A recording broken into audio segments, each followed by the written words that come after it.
نحمدہ و نصلی علی رسولہ الکریم اما بعد اعوذ باللہ من الشیطان الرجیم بسم اللہ الرحمن الرحیم رب اشرح لی صدری ویسر لی امری واحلل عقدۃ من لسانی یفقہوا قولی۔ السلام علیکم۔ دورہ قرآن سن 2025 ہجری 1446۔ آج ہم پڑھیں گے 26ویں پارے سے سورہ احقاف۔ سورہ الاحقاف مکی صورت ہے، اس میں 35 آیتیں ہیں اور 4 رکوع ہیں۔ سورہ احقاف۔ بسم اللہ الرحمن الرحیم۔ حامیم تنزیل الکتاب من اللہ العزیز الحکیم۔ ترجمہ۔ شروع اللہ کے نام سے جو بڑا مہربان اور نہایت رحم والا ہے۔ حامیم۔ حامیم حروف مقطعات ہیں، ان کا علم صرف اللہ کو ہے اور ان کے معنی کی طلب میں پڑھنے کی ضرورت نہیں ہے ہمیں۔ اس کتاب کا اتارنا اللہ تعالیٰ غالب حکمت والے کی طرف سے ہے۔ ہم نے آسمانوں اور زمین میں ان دونوں کے درمیان کی تمام چیزوں کو بہترین تدبیر کے ساتھ ایک مدت معین کے لیے پیدا کیا ہے۔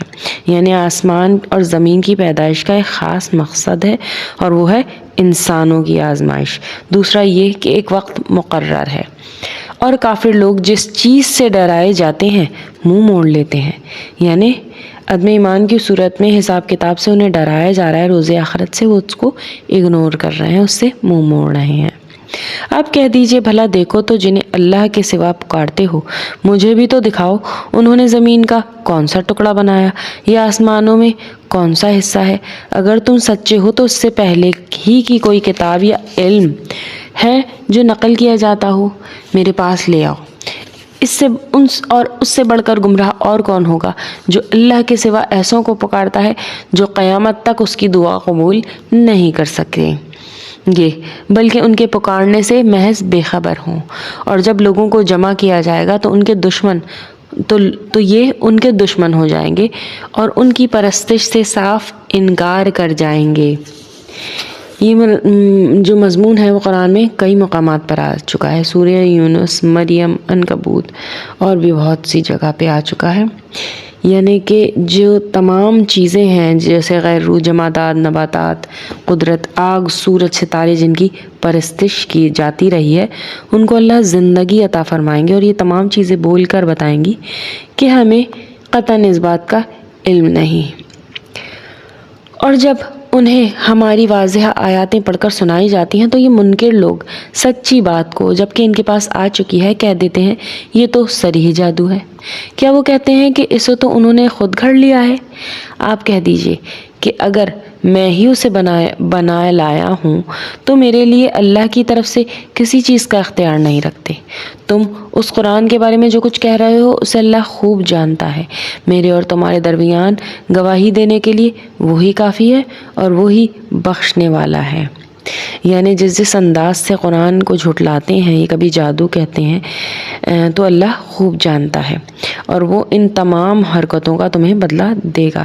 اور اس بات کی گواہی کے لیے کافی ہے کہ قرآن اللہ کی طرف سے ہے اور وہی تمہاری اس مخالفت کا بھی گواہ ہے۔ اور وہ بخشنے والا اور مہربان ہے۔ کس کے لیے؟ اس کے لیے جو توبہ کر لے اور ایمان لے آئے۔ آپ کہہ دیجئے کہ میں کوئی انوکھا پیغمبر تو نہیں، نہ مجھے یہ معلوم ہے کہ میرے ساتھ اور تمہارے ساتھ کیا کیا جائے گا۔ میں تو صرف اسی کی پیروی کرتا ہوں جو میری طرف وہی بھیجی جاتی ہے۔ میں تو صرف علی الاعلان آگاہ کر دینے والا ہوں۔ آپ کہہ دیجئے اگر یہ قرآن اللہ کی طرف سے ہو اور تم نے اسے نہیں مانا اور بنی اسرائیل کا ایک گواہ اس جیسی کی گواہی بھی دے چکا ہو اور وہ ایمان بھی لا چکا ہو کہ تم نے اس کی سرکشی کی ہو، یعنی کہ اس شاہد بنی اسرائیل سے کون مراد ہے؟ بعض کہتے ہیں کہ بطور جنس کے ہے، بنی اسرائیل میں ہر ایمان لانے والا اس کا صادق ہے، کیونکہ یہ صورت مکی ہے، اور بعض اس کو مدنی بھی خیال کرتے ہیں، یعنی کہ گواہی ہے کیونکہ پچھلی کتابوں میں اس کا تذکرہ ہو چکا تھا۔ تو بے شک اللہ ظالموں کو راہ نہیں دکھاتا، یعنی جو نہیں مانتا اللہ اس کو کوئی سیدھی راہ نہیں دکھاتا۔ اور کافروں نے ایمانداروں کی نسبت کہا کہ اگر یہ دین بہتر ہوتا تو یہ لوگ اس کی طرف ہم سے سبقت نہ کرنے پاتے، اور چونکہ انہوں نے اس قرآن سے ہدایت نہیں پائی، بس یہ کہہ دیں گے کہ یہ قدیمی جھوٹ ہے۔ اللہ توبہ توبہ، یعنی جھوٹ ہے۔ اس سے پہلے موسیٰ کی کتاب پیشوا اور رحمت تھی، اور یہ کتاب ہے تصدیق کرنے والی عربی زبان میں، تاکہ ظالموں کو ڈرائے اور نیک کاروں کو بشارت ہو۔ بے شک جن لوگوں نے کہا کہ ہمارا رب اللہ ہے، پھر اس پر جمے رہے، تو ان پر نہ تو کوئی خوف ہوگا اور نہ وہ غمگین ہوں گے۔ یہ تو اہل جنت ہیں جو سدا اسی میں رہیں گے، ان اعمال کے بدلے جو وہ کیا کرتے تھے۔ اور ہم نے انسان کو اپنے ماں باپ کے ساتھ حسن سلوک کرنے کا حکم دیا ہے۔ اس کی ماں نے اسے تکلیف جھیل کر پیٹ میں رکھا اور تکلیف برداشت کر کے اسے جنا۔ اس کے حمل کا اور اس کے دودھ چھڑانے کا زمانہ 30 مہینے کا ہے، یہاں تک کہ جب وہ اپنی پختگی اور 40 سال کی عمر پر پہنچا تو وہ کہنے لگا، اے میرے پروردگار، مجھے توفیق دے کہ میں تیری اس نعمت کا شکر بجا لاؤں جو تو نے مجھ پر اور میرے باپ باپ پر انعام کی ہے، اور یہ کہ میں ایسے نیک عمل کروں جن سے تو خوش ہو جائے، اور تو میری اولاد کو بھی صالح بنا۔ میں تیری طرف رجوع کرتا ہوں اور میں مسلمانوں میں سے ہوں۔ انسان کو یہ دعا کثرت سے پڑھتے رہنے چاہیے۔ یہ وہ لوگ ہیں جن کے نیک اعمال تو ہم قبول فرما لیتے ہیں، لیکن جن کی بدعمالیوں سے درگزر کرتے لیتے ہیں۔ یہ لوگ جنتی لوگوں میں سے ہیں، اس سچے وعدے کے مطابق جو ان سے کیا جاتا تھا۔ اور جس نے اپنے ماں باپ سے کہا کہ میں تنگ آ گیا ہوں، تم مجھ سے یہی کہتے رہو گے کہ میں مرنے کے بعد پھر زندہ کیا جاؤں گا؟ مجھ سے پہلے کئی امتیں گزر گئی ہیں، یعنی کہ اس میں سعادت مند اولاد کا ذکر تھا پچھلی آیت میں، جو ماں باپ کے ساتھ حسن سلوک کرتی تھی، اب ان کے مقابلے میں بدبخت اور نافرمان اولاد۔ اور وہ لوگ جناب باری میں فریادیں کرتے ہیں اور کہتے ہیں کہ تجھے خرابی ہو تو ایمان لے آ، بے شک اللہ کا وعدہ حق ہے۔ وہ جواب دیتا ہے کہ وہ تو اگلوں کے افسانے ہیں، یعنی اس کے والدین ایمان پر ہیں اور وہ اسے ایمان پر لانا چاہتے ہیں، لیکن وہ نہیں مانتا۔ وہ لوگ ہیں جن پر اللہ کا وعدہ، عذاب کا وعدہ صادق آ گیا، ان جنات اور انسانوں کے گروہوں کے ساتھ جو ان سے پہلے گزر چکے ہیں۔ یقیناً یہ نقصان پانے والے تھے، اور ہر ایک کو اپنے اپنے اعمال کے مطابق درجے ملیں گے، تاکہ ان کے اعمال کے پورے بدلے دے کر ان پر ظلم نہ کیا جائے۔ اور جس دن کافر جہنم کے سرے پر لائے جائیں گے، یعنی کہ جہنم کے سرے پہ دھکا دینے کے لیے، کہا جائے گا تم نے اپنی نیکیاں دنیا کی زندگی میں برباد کر دی اور ان سے فائدہ اٹھا چکے، بس آج تمہیں ذلت کے عذاب کی سزا دی جائے گی، اس باعث کہ تم زمین میں ناحق کے تکبر کیا کرتے تھے، اور اس باعث بھی کہ تم حکم عدولی کیا کرتے تھے۔ اور عاد کے بھائی کو یاد کرو جب کہ اس نے اپنی قوم کو احقاف سے ڈرایا، اور یقیناً اس سے پہلے بھی ڈرانے والے گزر چکے ہیں، اور اس کے بعد بھی یہ کہ تم سوائے اللہ تعالیٰ کی اور کی عبادت نہ کرو، بے شک میں تم پر بڑے دن کے عذاب کا خوف کھاتا ہوں۔ قوم نے جواب دیا، کیا آپ ہمارے پاس اس لیے آئے ہیں کہ ہمیں اپنے معبودوں کی پرستش سے باز رکھیں؟ پس اگر آپ سچے ہیں تو جس عذاب کا وعدہ آپ کرتے ہیں اسے ہم پر لاد ڈالیں۔ حضرت ہود علیہ السلام نے کہا، اس کا علم تو اللہ ہی کے پاس ہے، میں تو جو پیغام دے کر بھیجا گیا ہوں وہ تمہیں پہنچا رہا ہوں، لیکن میں دیکھتا ہوں کہ تم لوگ نادانی کر رہے ہو۔ پھر جب انہوں نے عذاب کو بصورت بادل دیکھا اپنی وادیوں کی طرف آتے تو کہنے لگے، یہ ابر ہم پر برسنے والا ہے۔ نہیں، ابر ہم پر برسنے والا ہے، یعنی وہ اس بادل کو آتا دیکھ کے سمجھ رہے تھے کہ اب بارش ہوگی۔ نہیں، بلکہ دراصل یہ ابر وہ عذاب ہے جس کی تم جلدی کر رہے تھے۔ اللہ فرما رہے ہیں ان کے جواب میں، ہوا ہے جس میں دردناک عذاب ہے، جو اپنے رب کے حکم سے ہر چیز کو ہلاک کر دے گی۔ بس وہ ایسے ہو گئے کہ علاوہ ان کے مکانات کے اور کچھ دکھائی نہیں دیتا تھا۔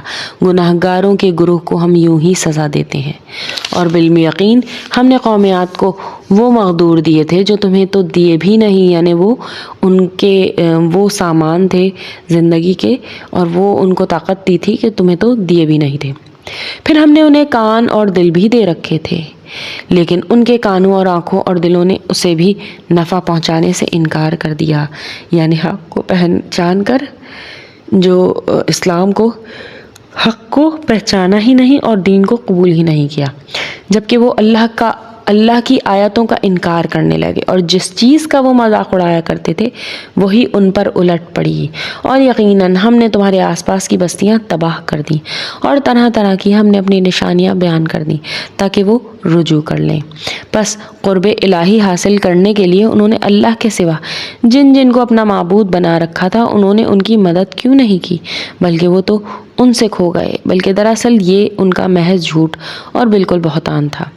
اور یاد کرو جب کہ ہم نے جنوں کی ایک جماعت کو تیری طرف متوجہ کیا، کیا وہ قرآن سنے؟ پس جب نبی کے پاس پہنچے تو ایک دوسرے سے کہنے لگے خاموش ہو جاؤ، پھر جب پڑھ کر ختم ہو گیا تو اپنی قوم کو خبردار کرنے کے لیے واپس لوٹ گئے۔ یعنی آپ صلی اللہ علیہ وسلم کی تلاوت ختم ہو گئی۔ یہ جنہوں نے اپنی قوم کو نبی کی رسالت پر لانے کی دعوت دی، اس سے قبل قرآن میں یہ بتایا گیا ہے کہ تورات کے بعد ایک اور آسمانی کتاب ہے جو سچے اور صراط مستقیم کی طرف رہنمائی کرنے والی ہے۔ کہنے لگے اے ہماری قوم، ہم نے وہ کتاب سنی ہے جو موسیٰ کے بعد نازل کی گئی ہے، جو اپنے سے پہلی کتابوں کی تصدیق کرنے والی ہے، جو سچے دین کی اور راہ راست کی طرف رہنمائی کرتی ہے۔ اے ہماری قوم، اللہ کے بلانے والے کا کہا مانو، اس پر ایمان لاؤ، تو اللہ تمہارے گناہ بخش دے گا، تمہیں المناک عذاب سے پناہ دے گا۔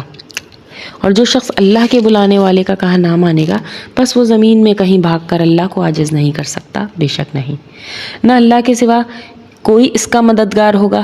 یہ لوگ کھلی گمراہی میں ہیں۔